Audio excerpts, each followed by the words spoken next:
Hey, Hi, everyone. How are you? How are you, Chris? Good to see you.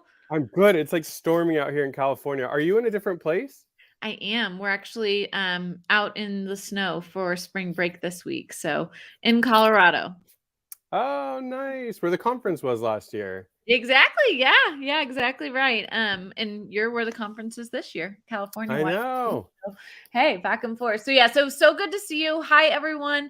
Thank y'all for joining. Please say hi. Tell us where you're joining from.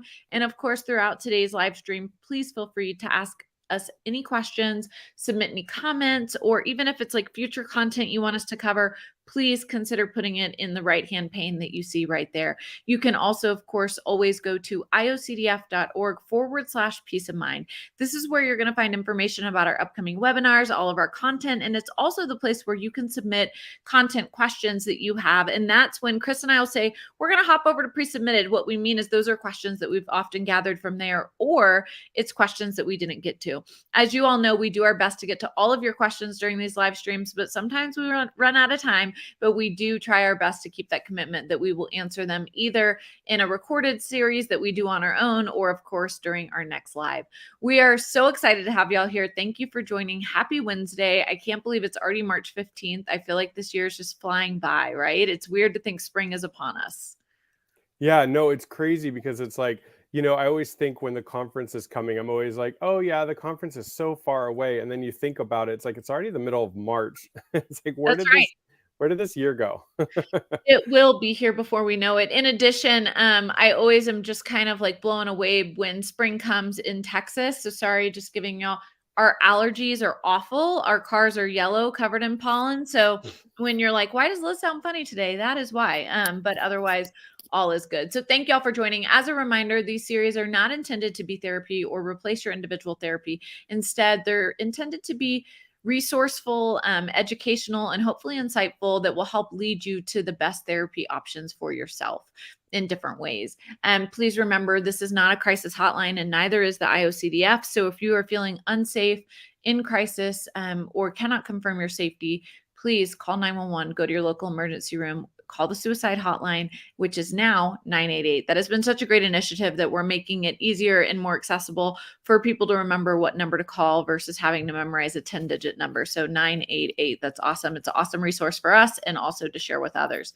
Chris, I know we have a lot of pre-submitted, so we will get to those today, but just want to take a second, say hi to everyone. It's so good to see you guys. Chloe, Amy, April, Brooke, Dave, Lexon, Moonchild, Nikki, love seeing y'all. And I just love finding when we like, I don't know if it's the word finding out, but when we just see that y'all are like from India and from Ireland and from Wisconsin and Ohio and all over, it's just so great. So thank y'all for joining. It means the world to Chris and I, and of course the foundation, that you tune into these webinars. And what it really tells us is that it might be making a difference for some people. And that's exactly why we do these. So thank y'all for joining. Thank you for being a part of our own community, which is now this virtual community that we're excited to be a part of. So Chris, how are you feeling?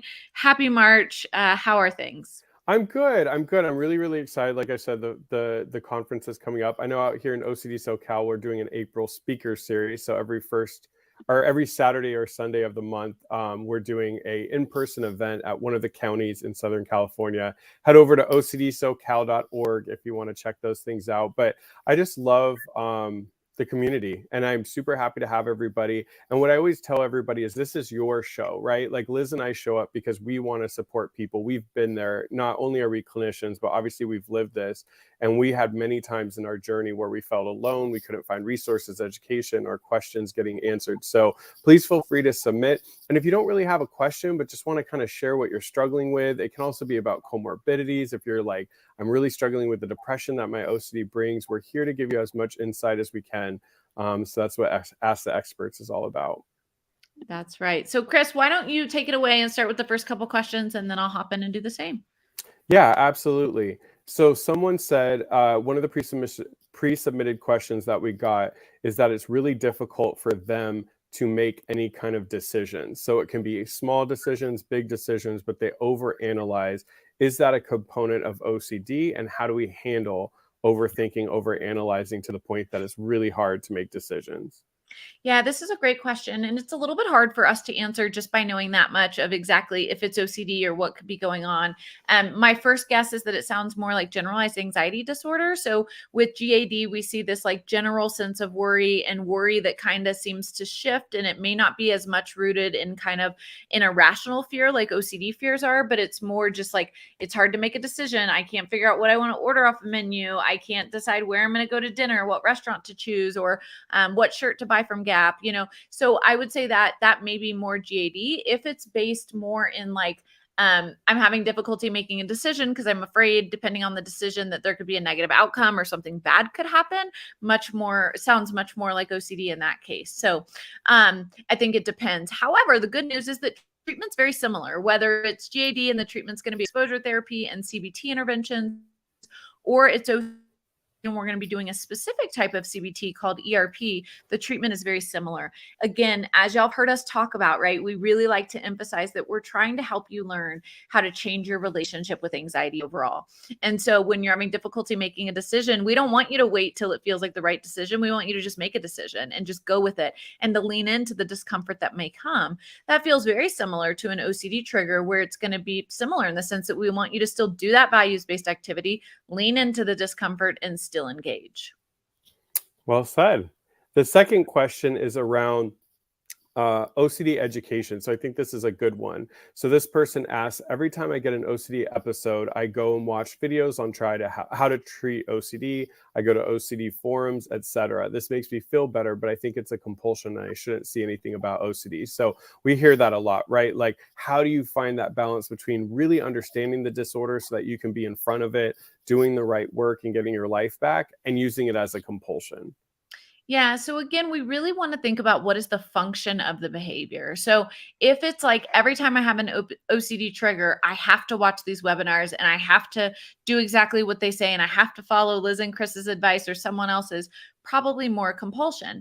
If it's like, oh man, like this is a new subtype of OCD that's popping up that I didn't know a lot about, or like, man, I didn't realize I might have relationship OCD and I'm going to go like listen to some podcasts to learn more about it and to hear what some people do to approach it, doesn't sound as much like OCD, right? So again, what I want us to think about is what is the function of the behavior? If it feels urgent and it feels like a requirement, it's probably OCD, compared to if it's like, oh, I like genuinely am curious and I want to learn more and it's not urgent and maybe you print the papers and you don't even get to them for the next month, very clearly not as much OCD. So again, the function is what we really want to focus on.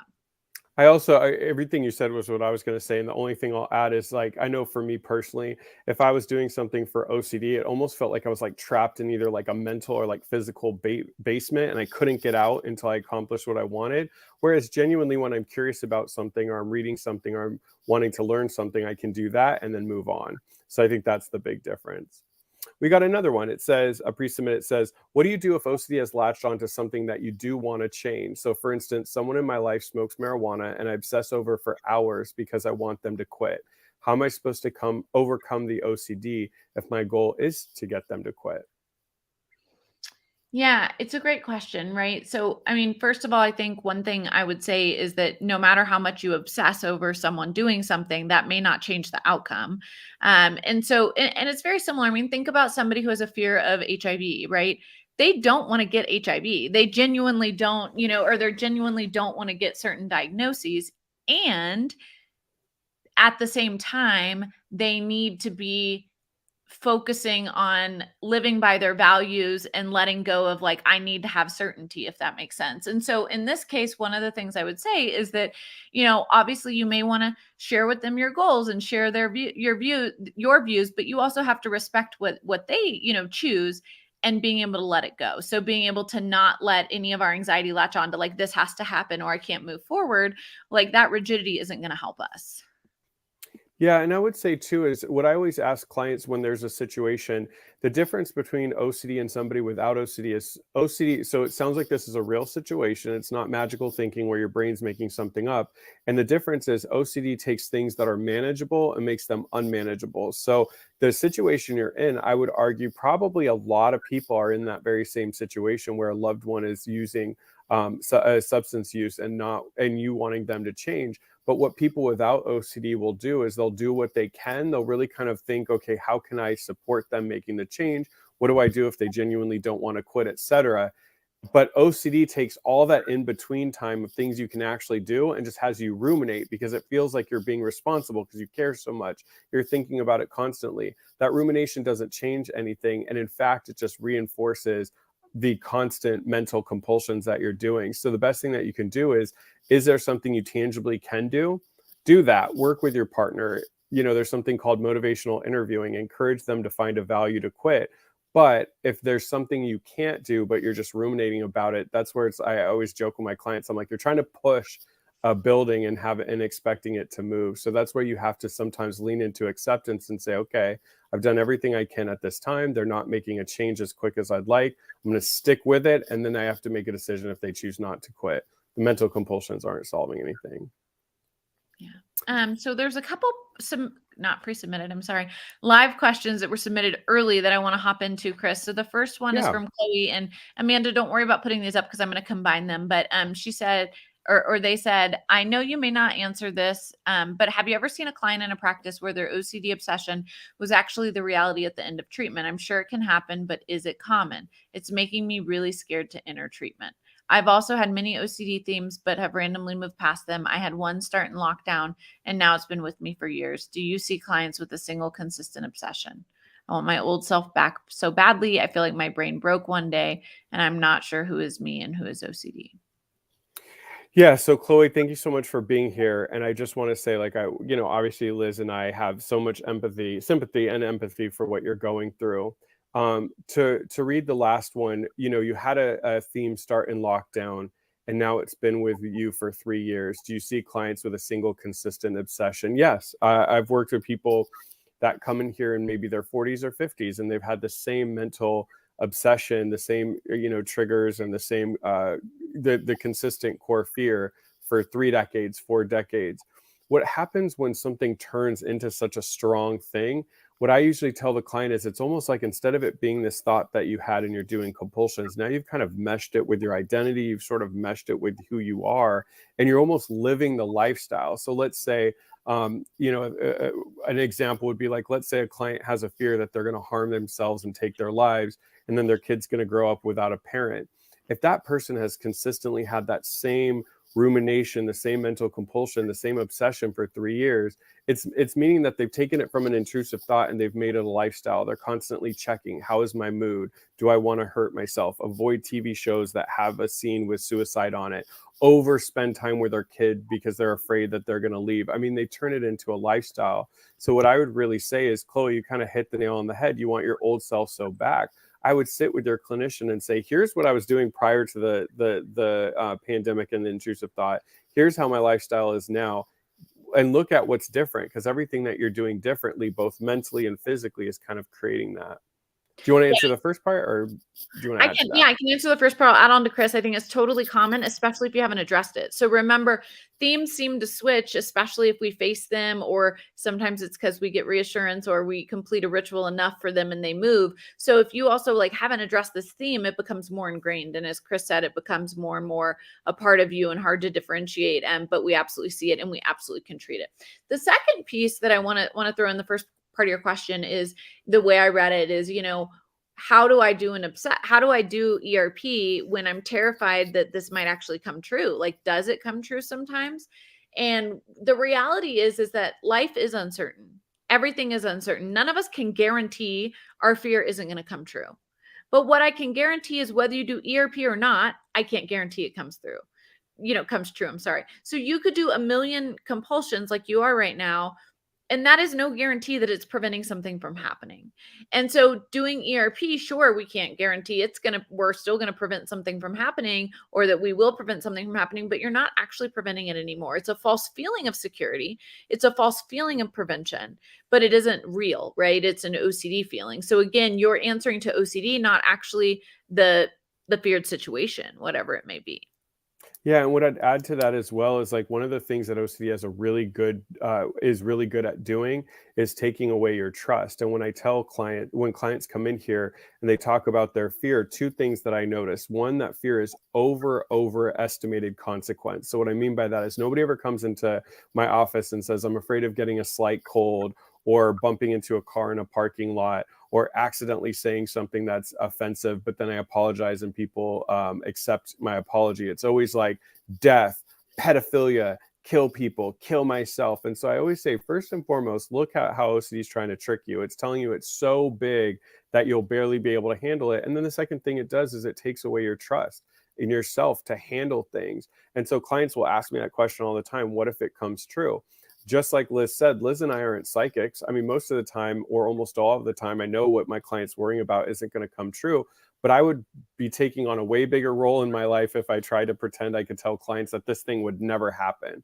But what I can tell my clients is if it does happen, you have support systems, you have tools, and you have yourself to handle it. So sometimes, I had a client who their fear was that their credit card information would get stolen. So they're constantly, secured Wi-Fi and, not bringing their wallet and things.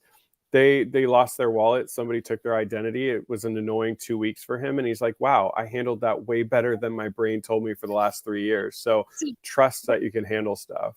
Yeah. And I want to hop into that because one of my clients, and I always talk about this because she has had, feared situations come true that, may not be these feared situations of like death or big things, but they're still, and she's like, yeah. And when it came true, like I figured it out. And that, and so that's important to learn too, is that sometimes we are so worried about a situation happening, but when or if it actually does happen, we're able to navigate it pretty well, right? People with social anxiety, I cannot promise you're never going to have an awkward social situation again.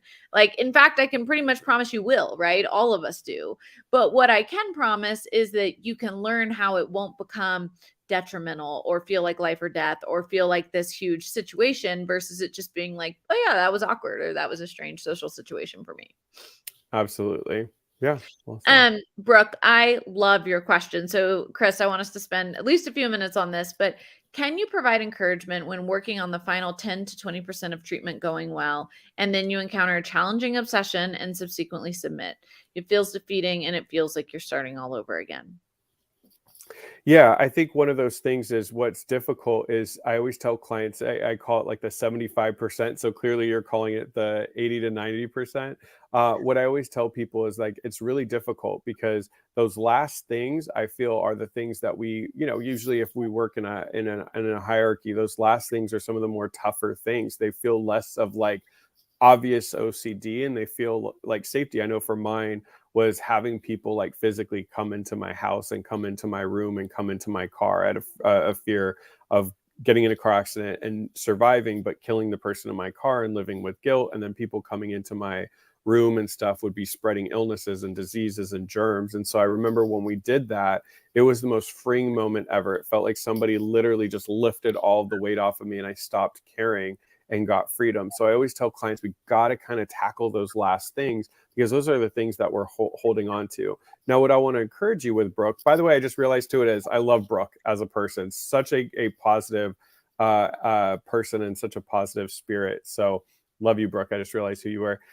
There's a picture, so it took a second. But what I want to say is, and actually, Liz, it's something that you said previously, there's a difference between like defeating and starting over. That's somebody that kind of abandons all their tools. They've been giving into OCD for years. Their patterns come back.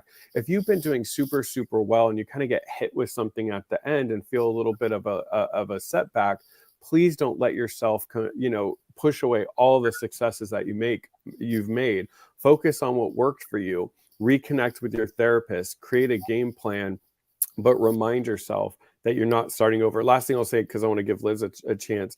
One thing that was helpful in my own care is I journaled.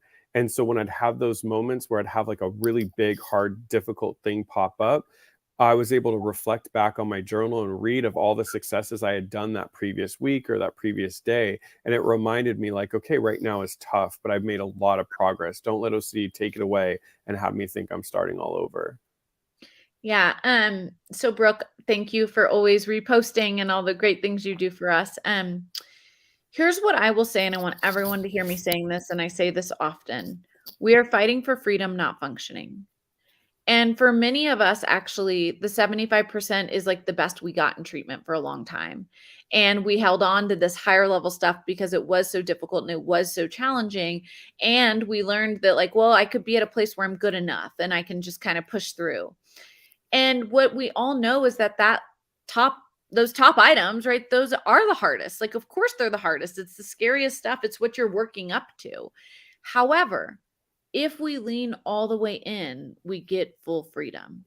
If we find that we're like doing a lot and we're doing great, but we're still holding on to anything, there's a chance it can pull us back down. And so I always want to ask us, are we holding on? And if so, what are we holding on to? The second piece I want to say is that I used to be super into fitness and exercise, and not as much now because I have 2 kids and where's the time, right? But even when I was really into it, like I still ate a piece of cake on not even just on occasion, but when I could, or when there was a celebration, like I still ate foods I enjoyed. I didn't actually like 100% of the time have to eat super healthy. And in fact, when you do, because you're going that extreme, it's more likely that you're going to have like difficulties along the way. And so what I mean by that is that I don't really care if people ritualize sometimes. And if you give back in, right? Like, okay, so like we ritualized, we gave in, or like, oh yeah, man, like we're struggling or we're having a harder day. Okay. We shouldn't look at that as like now we've failed and we have to start over. Instead, it's like, okay, like that's an area that I know I need to kind of focus on, and I need to, better tune in, or whatever we want to call it, but better strategize around in treatment. But that is not a failure. And it's really important for us to say, just because I had a hard day or something that I got sucked back into, that doesn't mean like my treatment's ruined or OCD is always going to be here for me. It's just like, okay, like this is where OCD won today, and here's how I'm going to beat it later. Right. And we re-engage. I had someone say to me once, Liz, if you were driving to Austin and you got a flat tire, would you slit the other 3? And my response was like, of course not. Like, of course I wouldn't slit the other 3. I'd fix the one tire and keep going. And they're like, okay. So like, yeah, like some stuff happens. We get pulled back in, but like, I don't look at that as like, that's this negative, horrible thing. Oh my gosh, you did a ritual. It's like, okay, like, so what? Let's practice self-compassion, give ourselves grace, and let's focus on what information that tells us, right? Does that tell us that there's still something we're holding on to? Does that tell us that there's still a place that OCD can win that we need to do some deeper work in?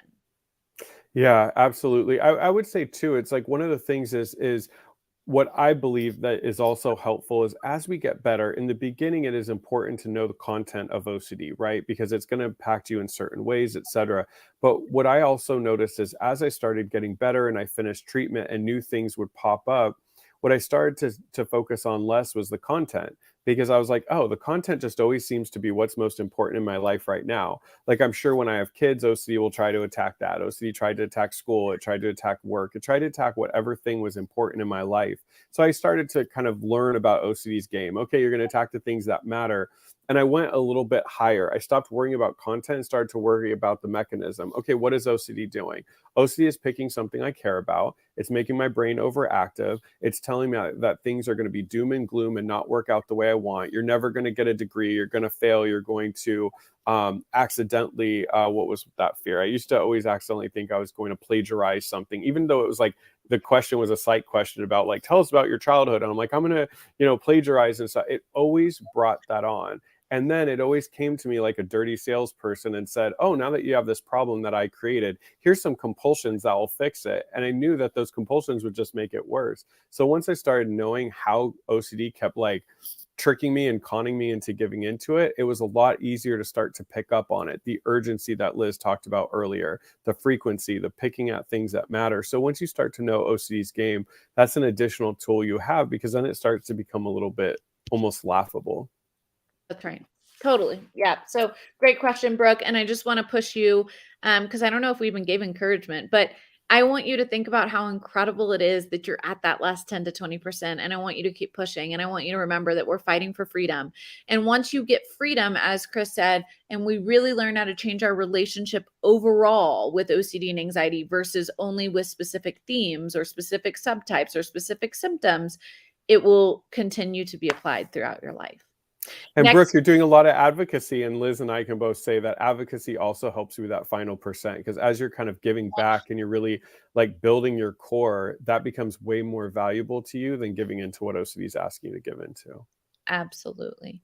Next question from Lucas. Is it possible that through constant disturbance by scrupulosity, my conscious is so drained and worn out that it actually defiles because it doesn't give a guilt-ridden emotional response to ugly thoughts, maybe?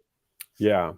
So I get this question a lot where people will say, like, I've given to my OCD so long, can it change my brain? And I don't give people reassurance, but I'll say once to them, a traumatic brain injury can cause difficulties in the brain that can create change. The good thing is OCD can't do that to us. So what is OCD going to do? In your case, it seems like your faith is really important to you. So OCD is going to attack it. So what it's going to say to you is like, oh, because you are drained, looking at your question, like you're so disturbed by scrupulosity, you're so drained that now you no longer have a conscious. And because you don't have a conscious, you're going to have these horrible thoughts and these guilt ridden thoughts, but you no longer respond to it because your conscious has been worn out.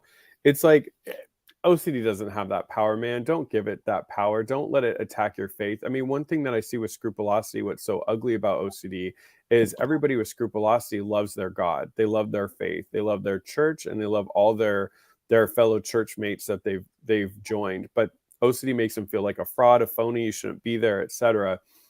So what happens is it sounds like you've just gotten so numb to it because you've been giving in. So one of the things that you have to do is think about fighting back for your faith. So if you were a client, what I'd ask you is, what are all the different ways that it sounds like you've been giving into mental compulsions to the point that you feel like you're just drained, you're knocked out. I know it can feel draining when we do exposures, but to me, it's like once you get in a really good rhythm, you don't feel drained. You feel connected, you feel energized, you start to feel like you're getting yourself back. So that's where I would start with you, is just kind of like, what are some of the things that it's been saying to trick you? How have you been responding? How has your lifestyle shifted into one that's been giving into OCD versus your faith? And what is it saying to you underneath that you've started to buy into? That's what's draining you. Let's fight to get your faith back. What are exposures you could do? What is some response prevention you could do? And what lifestyle change can you make so you can get back into your faith before it started attacking it? Absolutely. I want to hop to a couple pre-submitted that have been here for a long time. So the first one I want to jump to, and Amanda, don't worry about it because it's super long, but it says, my daughter is 6 and has moral OCD. Her core fear is that myself, God, or others will be disappointed in her, and due to the disappointment, she will be miserable and alone. She has had many intrusive thoughts, and ERP has worked well for her to where intrusive thoughts don't bother her as much, but now she confesses things she did during the day in which she may have been corrected by her teacher or had issues with her friends.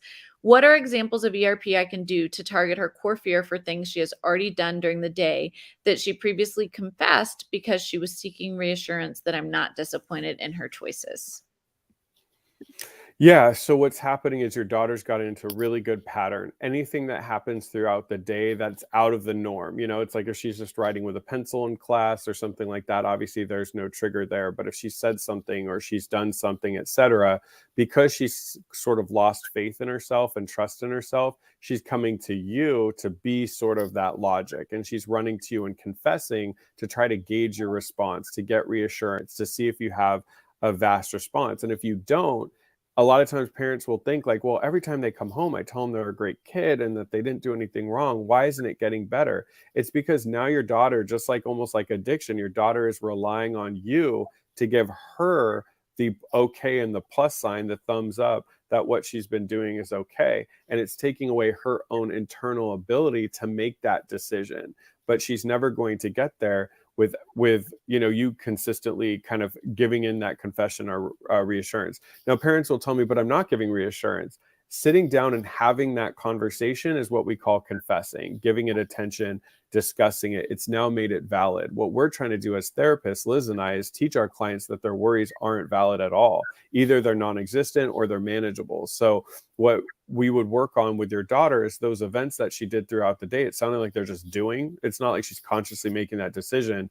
But the problem here is now coming home. So we'd work on that response prevention, that when she came home, maybe if it's really a struggle, we'd start with delaying it. She can't ask you those questions right when she gets home at 3. She can ask them at 6. And then eventually it's like she can ask one question at 6. She can ask one question every other day. And then eventually she can't ask any questions and she has to just own what she chose to do and then wait for life to give her consequences versus her trying to seek them out. Totally. Next question. We had sorry, I'm trying to go through all these, but I will say we have quite a few that are on eating disorders that I don't think, Chris, we got to during our live when we did it. So we are planning, Chris and I had already talked about this, just so everyone knows, to bring Kim Quinlan in and do another webinar live on eating disorders. So we will get to all those questions because I'm just kind of having to hop around on those, but I don't want people to think if you submitted one of those that we're not going to get to it. Yeah, so I'm curious your thoughts on this next question, Chris. During my latest OCD episode, my therapist proposed an approach that resembles psychoanalysis. He wants to discuss my themes, some aspects of my life. He says that I'm living in a conflict. Any thoughts? Yeah. Once again, to like our last answer, the problem is everything that my clients come in with, I don't tell them this. I want to teach them this, but I always in my own head are like, nothing wrong is here. Nothing going on is wrong. Like they're fine, they're living their life, but their brain is creating problems that don't exist. So the reason that psychoanalysis is dangerous with OCD as the treatment is because the whole kind of premise of psychoanalysis is saying, hey, you're really in this conflict. And a lot of psychoanalysis, the typically deals with like childhood. So let's kind of make connections from your childhood. What sort of happened in your upbringing? What happened with your parents and those that were important that created patterns that led to today? Let's uncover, let's talk about this. Let's focus on this. The problem is what that therapist is doing with you is really making it become a real problem that might not even be yours. So let's say you're having intrusive thoughts about harming your brother. They're going to go on and on like, well, were you jealous of your brother when you were a child? Did they get more attention? Like what led to this conflict, etc.? And you don't even want to hurt your brother. You're coming into here because these thoughts are ego dystonic, and you're like, but I don't even want to hurt my brother. Working with a therapist in that mindset, what's going to happen is it's going to start making this feeling feel even more real, and then you're going to get a lot of reassurance because you're going to confess things, and your therapist is going to tell that. So that's not where I find psychoanalysis helpful at all. And I think that often what people will say is it makes their OCD worse. The only time that I see it useful for somebody with OCD is like sometimes clients will work with me with OCD, and as they get better with OCD, other things come to the surface. Maybe they have some trauma or they have some animosity or some other things that ERP isn't designed for. Once they've kind of conquered the OCD, they have it in check, they might need to go because they have PTSD or they have some other, PTSD you wouldn't treat with psychoanalysis, but they might have something else and they feel like traditional therapy will help with. But OCD, it's just going to be talking about a trigger versus working through it and getting to the other side. That's right. Yeah. And I think the important thing to I'm going to just say what David said because I like this comment that just came in.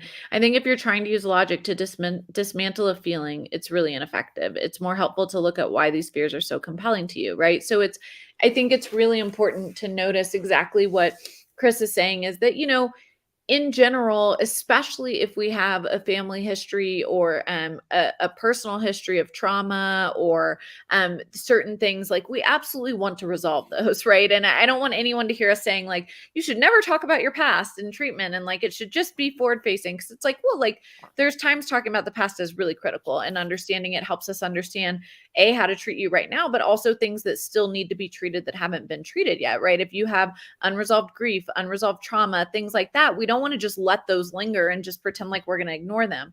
With that being said, with OCD, I've never seen anyone be able to talk themselves out of their OCD. I think most of us have tried to do that and we get really stuck. I always have this struggle with my husband, you guys, because he's an engineer and his response is always like trying to use logic. And I have to explain to him like logic won't work. Like you can do that if you want right now and you'll give me reassurance for 5 minutes, but like the next trigger or the next thought around the same thing is going to come up, right? If I could use logic, I would have already done that. Like we try that.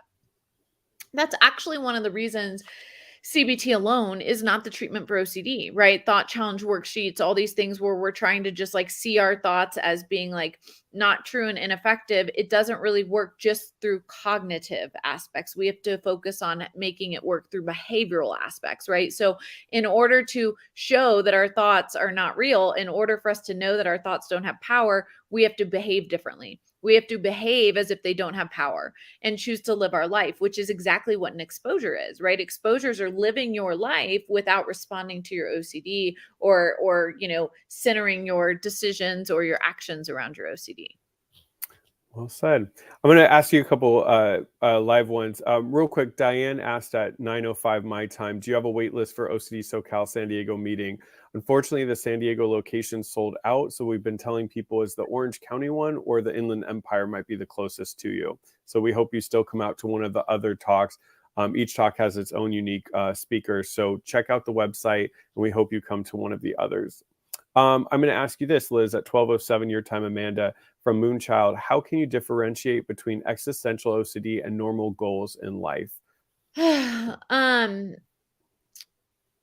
I guess it's a great question. And I'm trying to figure out how to describe my answer. I think the biggest difference would be that goals in your life would be about like setting goals that are specific, right? So like I have some specific goals, 6-month goals, 5-year goals, that sort of thing that are specific, where existential OCD might be more of like, what if I never do anything meaningful? What if I can never get something accomplished? What if this isn't real? What if that, right? That sort of thing. And so it's kind of this like worry that like doesn't have any answers. It's not specific versus like, no, like I'm setting specific goals that I really want to be focusing on and that like I want to be addressing, if that makes sense. So anywho, I guess for me, that's what I would say the biggest difference is that if it's a goal, it should be a specific goal that you feel like is achievable, but also again, not an urgent goal that has to be done. It's goals that help you organize your life, right? That are helpful for you and useful for you. And again, they have good value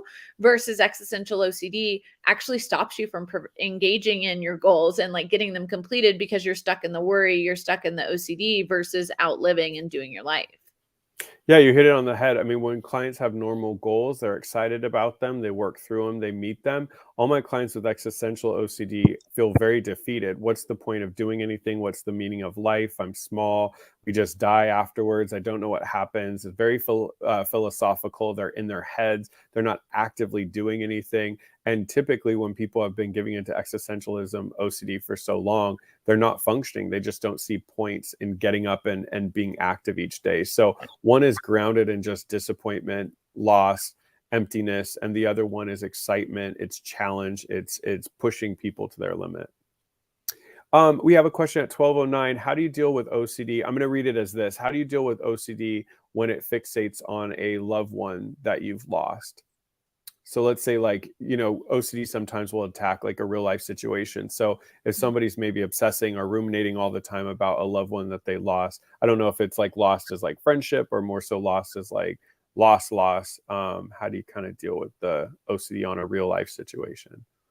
Yeah, I think that this is really tough because what I want to say is that if there is complicated or unresolved grief, we still want you to work on that as well. We don't want to ignore grief and difficulties and the way this is impacting your life, right? We don't want to view everything as OCD, right? That like, oh, well, like you should ignore all of those feelings or all of those thoughts. Like, no, of course not, right? You need to process, you need to work through this difficulty in your life.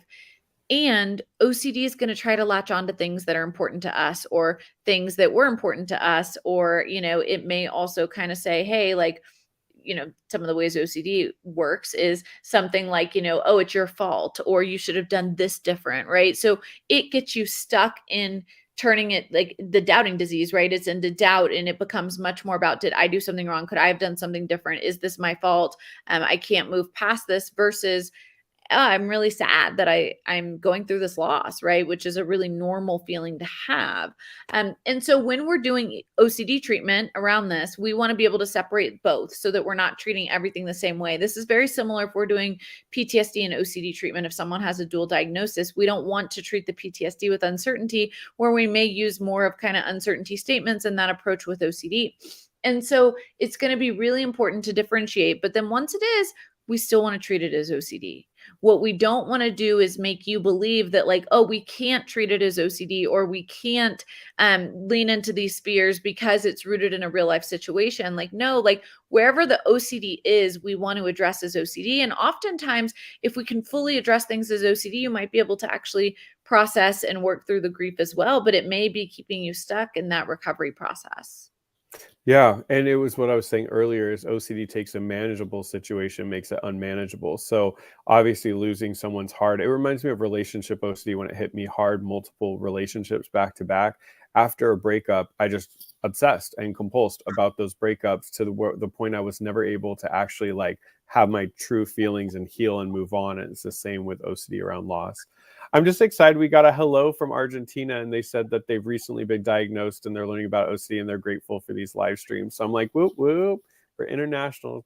So I just wanted to read that. There's 3 internationals. There's already India, Argentina, and Dublin today. I know, that's so excited. We are technically David's second favorite OCD couple behind Katie and Ethan. We'll totally accept that because Katie and Ethan are a real relationship, and Okay, Liz and I can fine. I never. was feeling a little bit dissed by it, but like that's a fair way to look at it, Chris. That's fair. Right? We're a real couple. We're a work couple. So We're it's a work couple. We're never gonna have that true passion that when like Katie and Ethan look each other in the eyes to answer question, you just see love and all of that. But we come as I'm gonna say that it's David's close second. Close second. maybe we'll convince him to change. We should do like a panel and we'll do some sort of a debate between the 4 of us and y'all can vote. No, I'm just kidding. We are all super competitive though. If you've ever done scavenger hunts with us through IOCDF, you're like, these people are crazy. I like this pre-submitted because I think it's really good. It's a long question, so I'm going to sum it up. It was a parent wrote this question about their adult son who has gotten better from OCD. So ERP worked for them. So the question is now, after treatment, they're doing really well, like getting up and going to work each day, but there's some other things that they haven't really tackled, like exercise and like friends and stuff like that. How for you, Liz? Like, I think we get better from OCD and maybe we do get involved in something, but how did you find that, like, for you personally, that like passion and zest for life where you're like, okay, now that I've kind of tackled like the majority of the OCD, I have it managed, and I'm getting back into my life. How did you find that zest to keep growing and to get to the point that you are today? Oh my gosh, you guys, I think just like the freedom, first of all, is just so exciting, you know? So I'm in Colorado with my family, and one of my kids has ear infection. And so we're spending more time inside, obviously, than we would otherwise.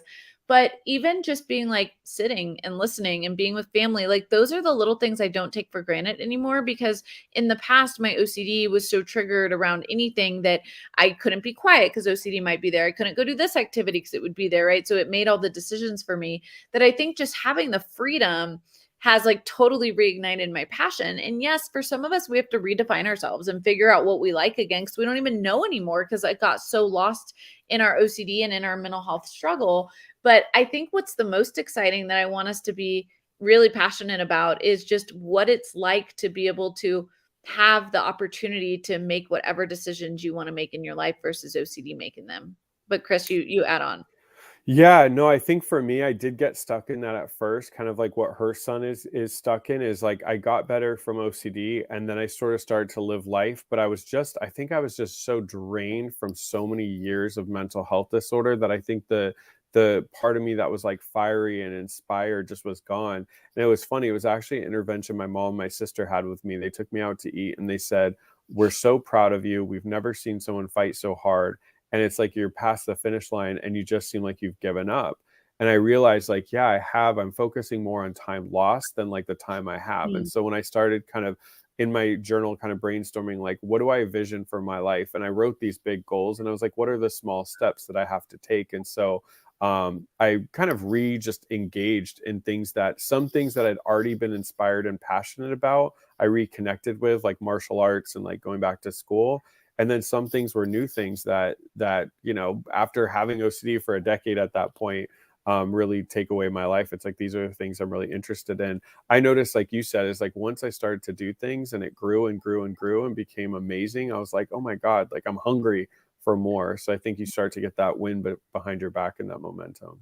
Yeah, and so I think it's important to normalize too for your son, but also for anyone else listening, that these are normal feelings, right? Because for a lot of us, I think we think I would do anything to just have my OCD gone, right? Or have it well managed. And then once it is, it's like, well, wait a second, like I don't feel totally great because now I have to figure out life, or I missed all these opportunities that now I have to figure out if I want to re-engage with them or not. And so this is where what Chris said, I'm a big believer of like much more like CBT goal focused work of like being really strategic around short-term goals, long-term goals. What will that look like versus just feeling this overwhelming sense of like, I have to do everything and I have to make up for it. It's like, oh no, like what are the main priorities and what are some small things I can do to start achieving those and to feel good about my achievements? Well said. Next question is at 10:34 my time. So I think that's 12:34 your time, Amanda. I have one query. Can a childhood trauma of extreme fear lead to OCD at adolescence? You know what? I'm glad you asked this question. I went to a talk on OCD at USC like 3 weeks ago, and somebody asked a similar question, like, can a traumatic experience, can PTSD, et cetera, lead to having OCD? And what they were more focused on like the research and more of these kind of questions. And what they said is like OCD has been found to be one of the most genetic factored disorders, meaning like it's passed on from generation, it's hereditary, it's not something that they find is brought on by environment. So there's different disorders or different experiences. Like PTSD is a good example. I mean, some people believe that people are predisposed to certain things from upbringing, but PTSD is because an event happened, environment, whereas OCD is because most likely somebody in your family has it. But what they did say, and they expanded on, is that a lot of times when people go through a trauma or they go through a really difficult situation, it's almost like instead of kind of slowly growing like it does for a lot of people during puberty, it's almost like a dam was broken off and it just floods. So I'd be wondered if that's your example, Sumangal, is if it was like came on pretty rapid after the trauma that you might have experienced. But I don't want people to think that that's how they get OCD. But it definitely can influence it, because OCD is all about like control and fear and all these different things, and it thinks that we're going to be able to protect ourselves. So when things are going on in our life that are crazy and feel haphazard and scary, the OCD kind of presents itself as a solution. And what I'll also say to just tag on is that PTSD can look like OCD in different ways, right? So safety behaviors, avoidance behaviors, kind of ritualistic type behaviors that are really more rooted in the trauma. It can very much appear externally like OCD. And that's why it's really important when someone's displaying OCD symptoms that we don't just say, oh, you're doing rituals, or oh, you're avoiding touching or going to this place, like you must have OCD. We want to do a true assessment with a clinician to understand, could there be anything else going on? So what I would also say is that PTSD could also look like OCD, but we do know they are common comorbid conditions. Next question is, what's the ERP technique for peripheral staring? People catch me staring at them in my side eyes. Yeah, you know what? At the meeting yesterday, I proposed that we bring John Grayson back because we don't have to necessarily do it as a lunch and learn, but I was like, hey, let's have him join us at Ask the Experts. I miss him. But he does a lot of good stuff on this. So he would be the best person to ask. So definitely bringing him on to give you a more like in depth. But he had put out a survey and I dealt with this. So I kind of answered it, and we have a couple live streams on it. So maybe Amanda, while we're talking, there was a live stream that John Grayson did on staring. And like I said, I think bringing him back to a Ask the Experts would be great. But one of the things that happened for me, at least, and Law, you could put in the chat if you agree, is the more I tried to stop staring, like what happened was like, I look down a lot when I think, and then I would get the fear like, oh my God, I'm staring at someone's private area. They're going to notice. And then instead of just moving like anybody else would, I would get so fixated on it. Then of course my attention was on it. So when I stopped trying to stop it, I don't know if that makes sense, but that's how OCD usually works. When I sort of just let go and said, look, at times I'm going to accidentally glance at someone's area that I shouldn't. People are going to make a comment, or they're going to get mad, or they're going to beat me up, or all these things. But I need to stop trying to control it, because the more I control it, the more I do it. When I really let go like that, the opposite actually started happening. My brain wasn't as intrigued or fixated on things, and I stopped staring as much. So that's kind of what worked for me. Yeah, I do. I love that webinar that we did in the past, but another one totally makes sense. We have so many pre-submitted questions that I like don't know where to start, and I'm reading them, and there's so many good ones. So why don't we start with someone asked about let's start with this one. A family member of mine has trouble getting out of bed due to debilitating OCD. How do you sorry, I lost the question. I put in our private. Okay. A family member. Yeah. How do you support and or encourage them? Yeah, I would say one of the hard things is as a family member and you see your loved one with OCD really struggling, they're not getting out of bed, they're not really functioning. You always want to kind of like jump in and fix it for them. But remember, they need support, they need the resources, and they need the tools to be able to get out of bed themselves. But what a lot of therapists will do and a lot of treatment centers will do is they'll meet with the families to help sort of coach them. So, for instance, a lot of times people will go to two extremes. They'll either yell or scream at their loved one to get out of bed, which just raises their anxiety and makes it less likely to happen, or they go to the other extreme and they completely accommodate, which once again does not encourage them getting out of bed, etc. So what I'd strongly suggest is as a family member, you want to find them therapy, especially the nice thing now with virtual and with telehealth is if that person really struggles getting out of bed, they can have their laptop on their lap. They can do things like that versus having to go and get to a session if that's just too difficult for them. So with that family member, I would strongly help them find what would be the value in therapy, showing them some of these live streams or a podcast that would encourage them to find that treatment would be useful. And then virtual sessions would allow a therapist to work with them on tools of getting out of bed, because I'm guessing there's something going on, whether it's comorbid depression or there's too many compulsions to get out of bed. Lastly, as a parent, you'll be coached on how to support that throughout the week during in between sessions, if it's outpatient or or encourage them to get a residential. But as a parent, you'll learn how to kind of help support them where you're not accommodating, but you're also not screaming and yelling. Yeah, yeah, it's a really tough thing just because it's so hard to watch your loved one struggle. The other recommendation I would give is there is an incredible treatment protocol called SPACE. It's SPACE, all caps, and it's a wonderful training and protocol and treatment that's for parents that helps teach you how to enable less but still be supportive, but how to really encourage your child in ways that will not feed their anxiety or OCD. So kind of you become the therapist in different ways to a degree. Um, Love Amy and others saying, please have Grayson on. So we are definitely going to add that to our docket. There was a question on here that I wanted to touch on because it was about becoming an advocate. So I just need to find this because it was a good one and it was right in front of me. And you guys, of course, now I can't see it. So it's just what happens, but we'll just jump in.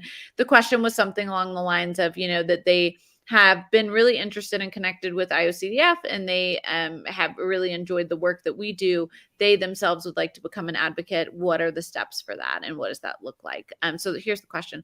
I'm interested in becoming an OCD advocate. Does the IOCDF give a training or a program like this? Yeah, so what we have is where I always tell people to start is if you go to the IOCF's website under advocates, there's something called a grassroots advocate. And that's where each month we're going to send you, Liz Lindley, who works at the foundation, is going to send you an email about different advocate things that you can do to help support the kind of education and getting the word out about OCD. So that would be like a good place to start. And then what happens is people get super involved, and the more and more that they kind of put themselves out there and get known with the organization, each year we open up advocate not submissions, but advocate applications would be the best term. And so people can apply to become one of the IOCDF advocates. In the IOCDF advocates, we do a lot of training. Liz and Ethan have been really instrumental in making sure that advocates feel supported. Amanda, who's helping us with this live stream, has done a good training on how to speak with media and things like that. So I'd start with grassroots. Maybe Amanda could put the link in the chat, and so you could kind of get started. But Liz, like, what are some of the things that you and Ethan talk about that you feel is important for as advocates become grassroots and want to move up to an IOC advocate? What are some things that you find is really a good way to advocate and some messaging that's good? Yeah, and I think the biggest thing I tell people, at least for my advocacy journey, is that you don't have to start big. It's starting anywhere. So really think about, what are you most passionate about? Is it educating schools? Is it educating family members? Is it educating friends? Is it doing some local work? You can think about the Mental Health America Association in your town, the NAMI Association in your town. See if there's an IOCDF affiliate in your town or close by that you can participate and start volunteering and get involved with, because the more we're involved, the better it is. In the sense that allows more and more opportunities for advocacy, right? We meet other advocates, we start advocating. sometimes huge advocating, whatever, start is writing a blog, doing some social media posts. Like advocacy looks like anything you want it to look like. For some of people, it's artwork, it's writing, it's contributing in different ways. It's, going to OCD in the classroom and teaching your school and your counselors about what OCD is so that they can better help others. So advocacy doesn't have this one size fits all, like, oh, you have to go on a national show or you have to do it at this certain level. It's really about starting with what's most important to you locally and building a presence and some connections there. And also it gives you a chance to tell your story more frequently, refine it, and also be less anxious before you go to different and bigger stages. And then as far as IOCDF, Liz Lindley is the point of contact, and you can reach out directly to Liz if you're interested in becoming an advocate and learning about opportunities for advocacy through the foundation. And she is the one who will plug you in. Yeah, absolutely. That's a good list of ways that you can get involved. There was one that I saw that I was like, oh, Liz would be good to answer this.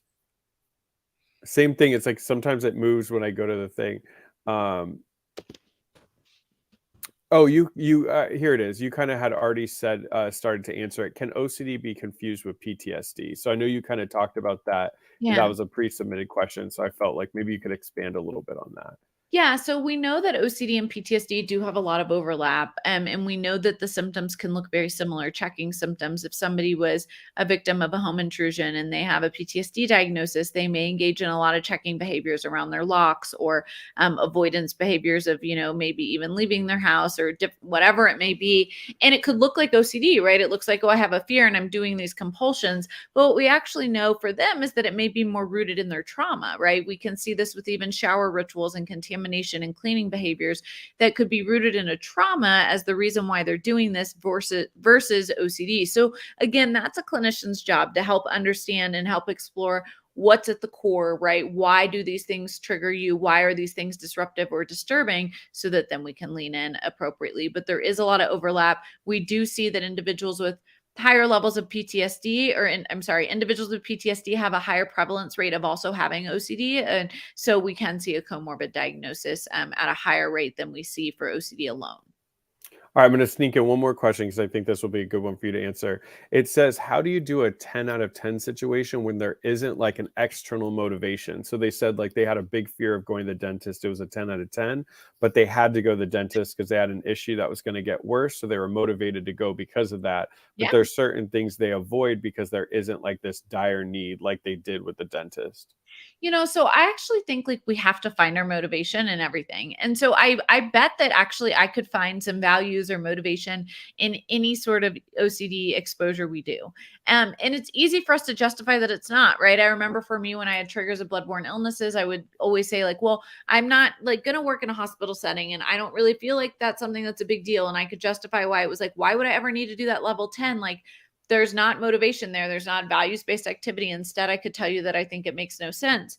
But one day when my heart was like, I want to go on a mission trip. And I found that my OCD was making decisions around what mission trip I could go on, where I would feel is safe enough, what didn't feel like high enough risk, like that I'd be willing to go. It was like, wait a second, now OCD is directly impacting my values. And so I actually do want us to sit back with everything and think about the values. And the value might be time, the time that OCD takes or the avoidance behaviors, right? But we can find value in everything. It's kind of like if I try to tell my daughter she has to pick up the clothes in her room, she's not going to be very happy about it or understand it, right? But when she gets older and she has friends over, she may have more motivation to have a clean room when her friend shows up. Or when she goes to college and she's living with roommates, she may be even more motivated of why that's an important task. And so we won't even talk about that. It's like, yeah, it may not feel really important or we may not have a high level of motivation for it today, right now in this minute, but can we think about what opportunities it might open in the future or why it's important or values-based one day or why it could be? That's really important.